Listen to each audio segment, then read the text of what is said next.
know we have a cage for you. Get comfortable.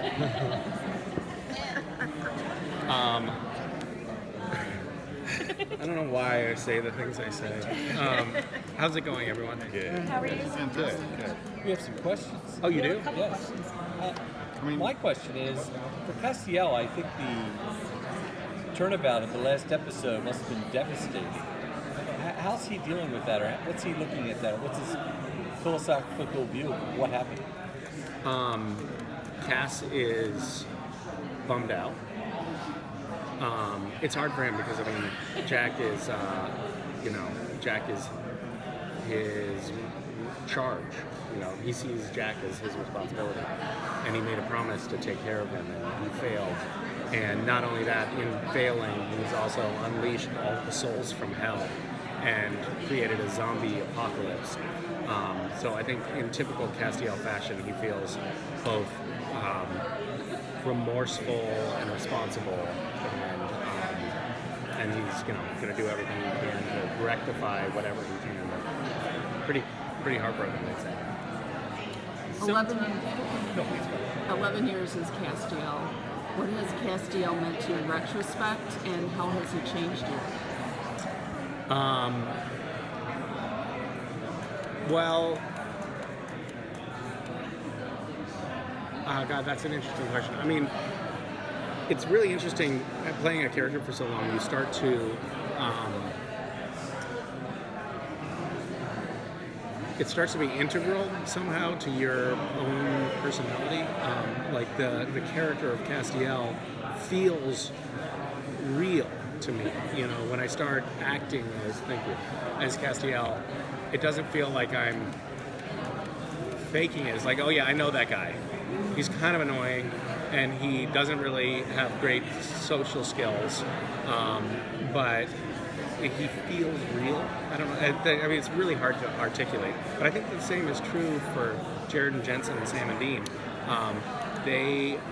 Those characters have become real to us. So a part of us. So saying goodbye to them is going to be like saying goodbye to somebody that you know well, who's a part of you, and that's going to be hard.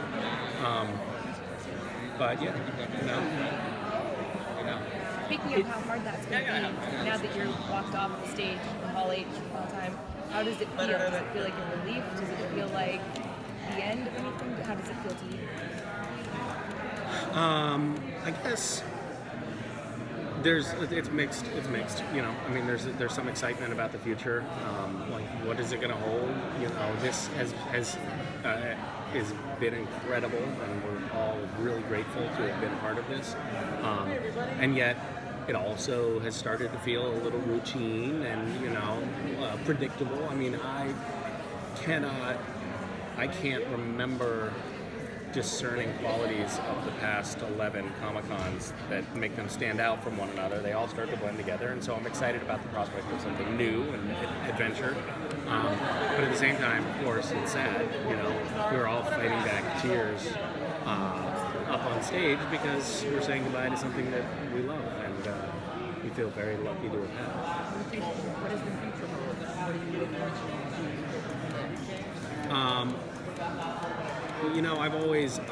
I've always had a lot of creative projects that I'm excited about that are percolating, and I've been working on a bunch of things, like trying to get a feature film off the ground. And I actually just, my wife and I just finished a cookbook that the pre-sale started this weekend. So if anyone who wants to plug that, would be great.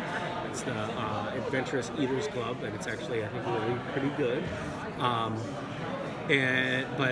So there's a lot of projects like that I have been inching along over the last 7 or 8 years, thinking, well, I'll do this as soon as Supernatural ends, but Supernatural never seemed to end. So a lot of them have been very slow going. So I'm excited about the prospect of getting this cookbook out there, getting a book of poetry written, which I'm very close to done on, and some feature films, and then also I'm going to try to do less. So the idea of having that empty space in my calendar where Supernatural shooting used to be is really a thrill to me. So I'm sort of thinking of next year as a sabbatical year. You had a question, right? Oh, yes. I wanted to ask you, are you getting the ending you wanted for Castiel? And this is last question. I don't know, because these motherfuckers won't tell me the ending.